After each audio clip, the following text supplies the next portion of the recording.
Hello, guys, and welcome to African Past. I'm your host, Ayodele Kodri, and I'm here with my guy, Benin. So today we are diving into ancient African civilizations, the civilizations that have come before us in Africa. And today we are diving into the Benin Empire. This is an empire that still stands till today. We still have Benin kings till today. Kings in Benin. But what were the things that they did that time that made them so special that people still see them as an ancient civilization?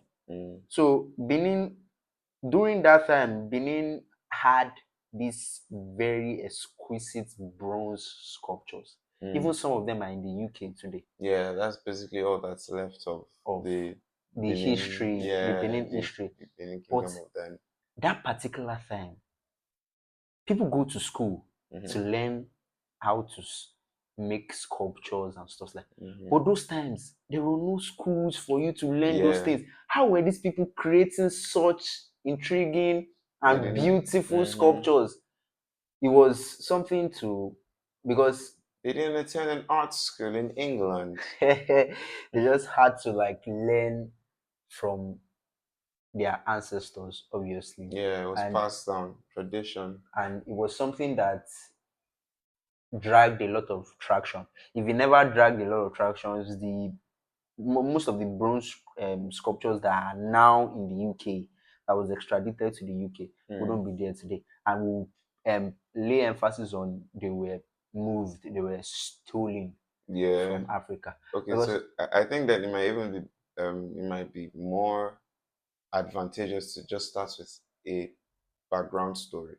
So the Benin Empire existed in what is now called Nigeria, Niger area. So Nigeria did not exist at the time where the Benin Empire, but it just so happens that the Benin Empire was located in what is now called Nigeria, and the Benin Empire lasted for the better part of, say, 4 centuries until they were now what's the word?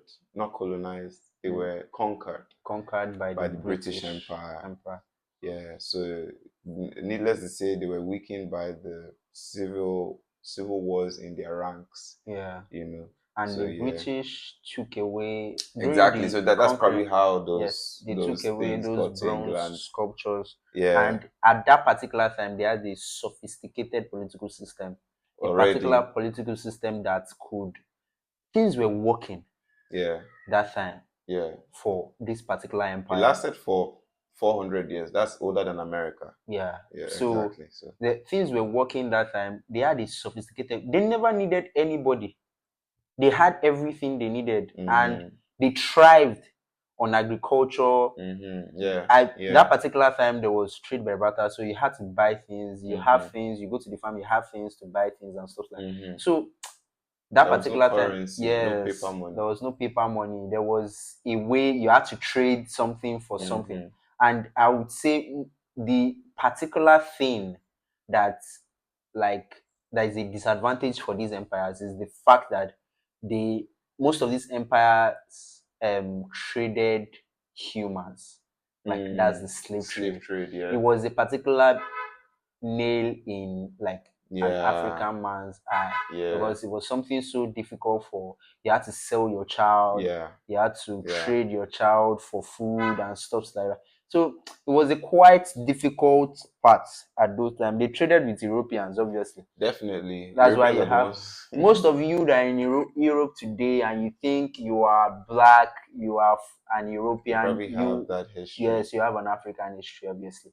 And I see a lot of people don't still see the African in them. The color should tell you that you are from this particular place. It's quite a telltale. So after the British conquest, the Benin Empire went into it was just silent. Sophisticated sculptures, relics, things that you would see that you think the civilization we have now, they are the ones that can do those things. If you tell people of those times that people don't even do as much sculptures as they did that time, they will be like, wow, we do these things bro. So you think that learning sculpture